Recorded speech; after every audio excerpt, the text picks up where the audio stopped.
Hello friends, स्वागत है आपका एक बार फिर से एसपी यूनिक एजुकेशन चैनल पर, जो कि आपके ही सपोर्ट के द्वारा बनाया गया है। आई होप आप लोग अच्छे होंगे और अपनी पढ़ाई लगातार कर रहे होंगे। आज हम पढ़ने वाले हैं UP board class 10th home science का मोस्ट इम्पॉर्टेंट एमसीक्यूज, जो कि आपके एग्जाम के पॉइंट ऑफ व्यू से बहुत ही इम्पोर्टेंट है। आपको एक भी क्वेश्चन को मिस नहीं करना है। तो चलिए हम अब आज की अपनी इस क्लास को स्टार्ट करते हैं। अगर आपको क्लास पसंद आती है तो क्लास को लाइक करें, सब्सक्राइब करें एंड अपने दोस्तों के साथ शेयर ज़रूर करें। चलिए हम अपनी इस क्लास को स्टार्ट करते हैं। पहला क्वेश्चन है आपका, स्वस्थ मनुष्य किससे मुक्त रहता है? एक स्वस्थ मनुष्य जो होता है वो किससे मुक्त रहता है? रोग से मुक्त रहता है, धन से, चिंता से या भय से? तो इसमें आपका जो है करेक्ट आंसर हो जाएगा ऑप्शन नंबर का, रोग से। एक स्वस्थ मनुष्य जो है रोग से मुक्त रहता है। चलिए अगला क्वेश्चन है आपका, रोगाणुओं के शरीर में प्रवेश करने के कारण उत्पन्न होने वाले रोगों को कहते हैं। जब रोगाणु हमारे शरीर में प्रवेश कर जाते हैं और वो रोग को उत्पन्न करते हैं तो उस प्रकार के रोग को हम क्या कहते हैं? साधारण रोग कहते हैं, घातक रोग कहते हैं, संक्रामक रोग कहते हैं या गंभीर रोग कहते हैं? तो इसमें आपका जो है करेक्ट आंसर हो जाएगा ऑप्शन नंबर ग हो जाएगा, संक्रामक रोग कहते हैं। चलिए अगला प्रश्न है आपका, सभी संक्रामक फैलते हैं, सभी संक्रामक किससे फैलते हैं? गंदगी द्वारा फैलते हैं, लापरवाही से फैलते हैं, रोगाणुओं द्वारा फैलते हैं या बिना किसी कारण के फैलते हैं? तो इसमें आपका जो करेक्ट आंसर हो जाएगा ऑप्शन नंबर ग हो जाएगा, रोगाणुओं द्वारा फैलते हैं। सभी संक्रामक रोग किसके द्वारा फैलते हैं? तो रोगाणुओं के द्वारा फैलते हैं। चलिए नेक्स्ट क्वेश्चन है आपका,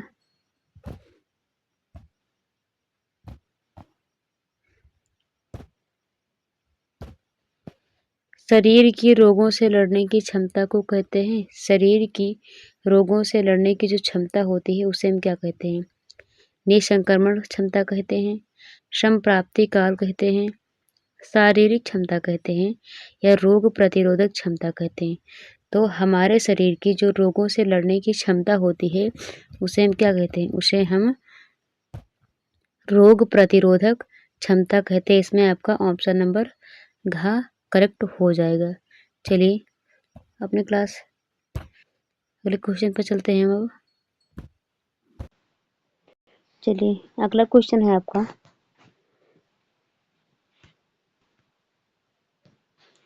सभी व्यक्ति में रोग प्रतिरोधक क्षमता होती है। सभी व्यक्तियों में जो रोग प्रतिरोधक क्षमता होती है कैसी होती है? समान होती है सभी व्यक्ति में, भिन्न भिन्न होती है, आवश्यकता अनुसार होती है, नहीं होती है? तो सभी व्यक्तियों में जो रोग प्रतिरोधक क्षमता होती है वो कैसी होती है? तो भिन्न भिन्न होती है। ऑप्शन नंबर ख आपका करेक्ट हो जाएगा। चलिए अगला क्वेश्चन है आपका, संक्रामक रोग की रोकथाम के लिए स्वस्थ व्यक्ति को चाहिए कि वह संक्रामक रोग से रोकथाम के लिए एक स्वस्थ व्यक्ति को क्या करना चाहिए? उसे टीके लगवाने चाहिए, स्वादिष्ट भोजन ग्रहण करें, धूप में बैठना चाहिए या भ्रमण करना चाहिए? तो इसमें आपका जो करेक्ट ऑप्शन हो जाएगा ऑप्शन नंबर का हो जाएगा, टीके लगवाने चाहिए। संक्रामक रोग की रोकथाम के लिए एक स्वस्थ व्यक्ति को क्या करना चाहिए? टीके लगवाने चाहिए। चलिए अगला प्रश्न है आपका, वायु द्वारा फैलने वाले रोग हैं। वायु के द्वारा कौन सा रोग फैलता है? चेचक, तपेदिक, काली खांसी या ये सभी? तो इसमें आपका जो करेक्ट ऑप्शन हो जाएगा ऑप्शन नंबर घ हो जाएगा, ये सभी।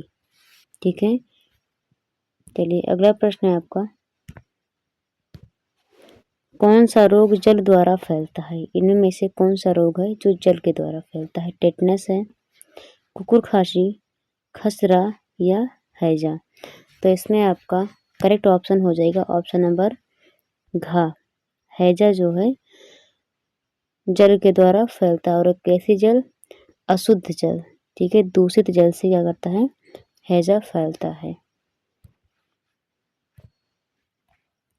चलिए अगला प्रश्न है आपका, तपेदिक के रोगाणुओं को कहते हैं, जो तपेदिक का रोगाणु होता है उसे हम क्या कहते हैं? वरियोला वायरस कहते हैं, विब्रियो कोलेरी कहते हैं, ट्यूबरकिल बेसिलस कहते हैं या बेसिलस टाइफोसिस कहते हैं।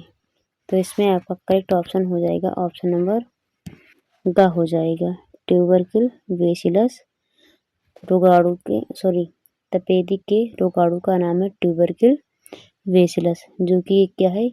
जीवाणु है। चलिए अगला प्रश्न है आपका, बीसीजी का टीका किस रोग की रोकथाम के लिए लगाया जाता है? जो बीसीजी का टीका होता है वो हम किस रोग की रोकथाम के लिए लगवाते हैं? कर्णफेर, तपेदिक, पोलियो या पीलिया के रोकथाम के लिए। तो इसमें आपका जो करेक्ट ऑप्शन हो जाएगा ऑप्शन नंबर ख हो जाएगा, तपेदिक। तपेदिक रोग की रोकथाम के लिए हम क्या करते हैं? बीसीजी का टीका लगवाते हैं, जिसे हम टीबी भी कहते हैं। ठीक है, चलिए अगला प्रश्न है आपका, डिप्थीरिया नामक रोग से होने वाला विकार, डिप्थीरिया नामक रोग में होने वाला कौन सा विकार है? तो इसमें लाल ग्रंथियों में सूजन आ जाती है, चेहरे पर लाल दाने निकल आते हैं, गले में झिल्ली बनने लगती है या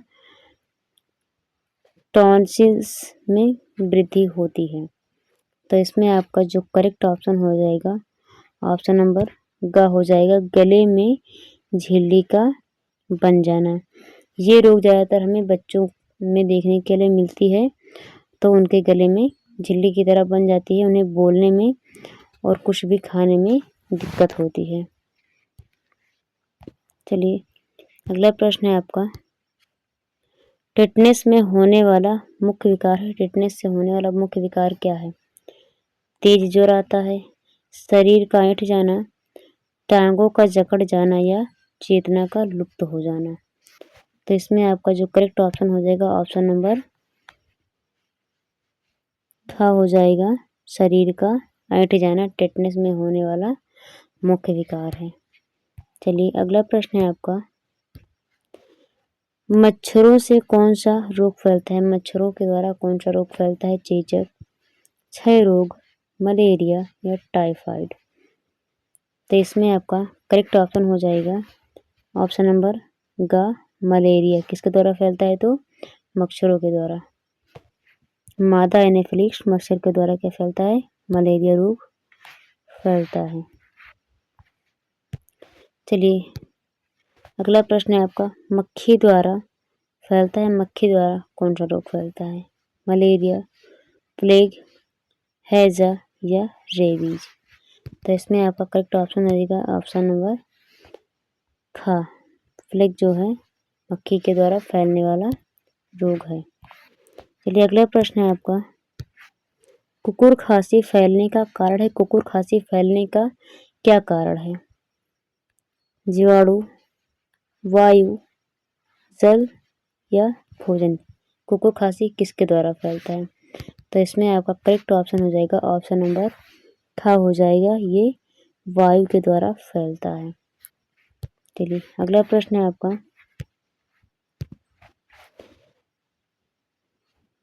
रेबीपुर की सुई काटने पर लगाई जाती है। इसमें आपका एक बात ध्यान देंगे आप, ये जो रेबीपुर लिखा है ये रेबीपुर नहीं होगा, रेबीज होगा। यहाँ पे रेबीज होगा।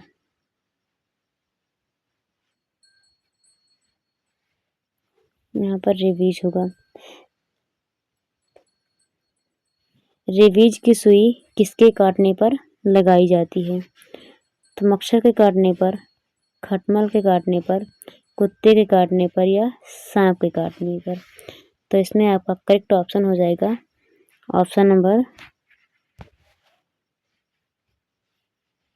ग, कुत्ते के काटने पर रेबीज की सुई लगाई जाती है। चलिए अगला प्रश्न है आपका, रोग के रोगाणु शरीर में प्रवेश करने से रोग उत्पन्न होने तक के काल को कहते हैं। यानी रोग के रोगाणु शरीर में प्रवेश करने से रोग उत्पन्न होने तक के काल को हम क्या कहते हैं? उसे हम क्या कहते हैं? संक्रमण काल कहते हैं, संप्राप्ति काल कहते हैं, रोग का प्रकोप कहते हैं, या रोग सुधार की अवधि कहते हैं। तो इसमें आपका जो करेक्ट ऑप्शन हो जाएगा ऑप्शन नंबर ख हो जाएगा, संप्राप्ति काल कहते हैं। रोगाणुओं का शरीर में प्रवेश करना और उसे रोग उत्पन्न करने तक का जो काल होता है उसे हम संप्राप्ति काल कहते हैं। चलिए अगला प्रश्न है आपका, टिटवेक यानी ATS का इंजेक्शन किस रोग से बचाव के लिए लगाया जाता है? तो इसमें आपका ऑप्शन है टेटनस, डिप्थीरिया, हैजा या तपेदिक। तो इसमें आपका जो करेक्ट ऑप्शन हो जाएगा ऑप्शन नंबर का हो जाएगा टेटनस। टेटनस जो है किसके लिए लगाया था? तो टिटवेक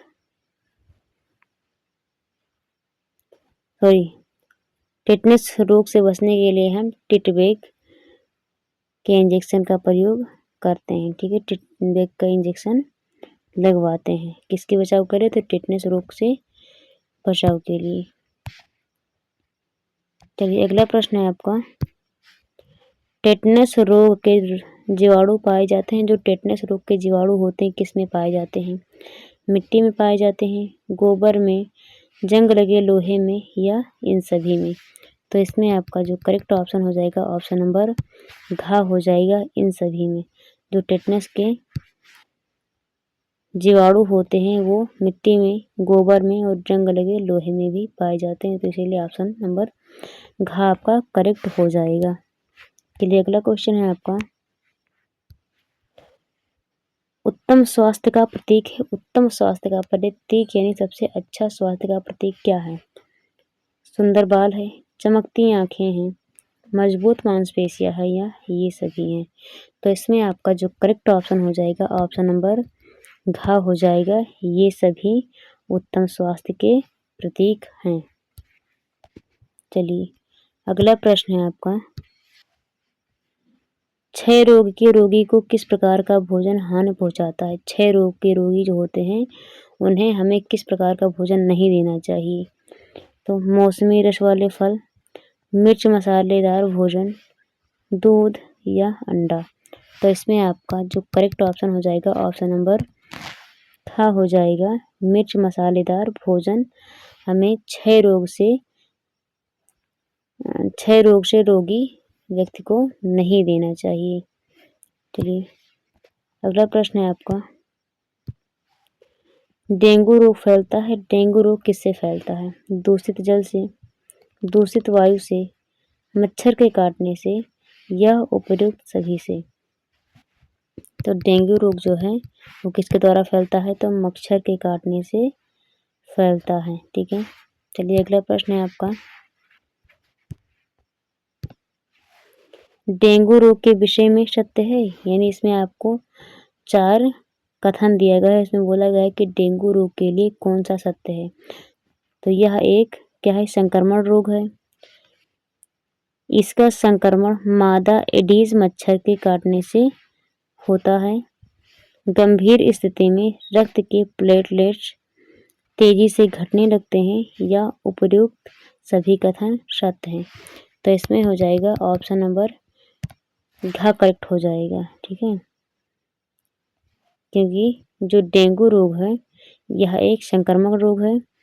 इसका संक्रमण मादा एडीज मच्छर के काटने से होता है।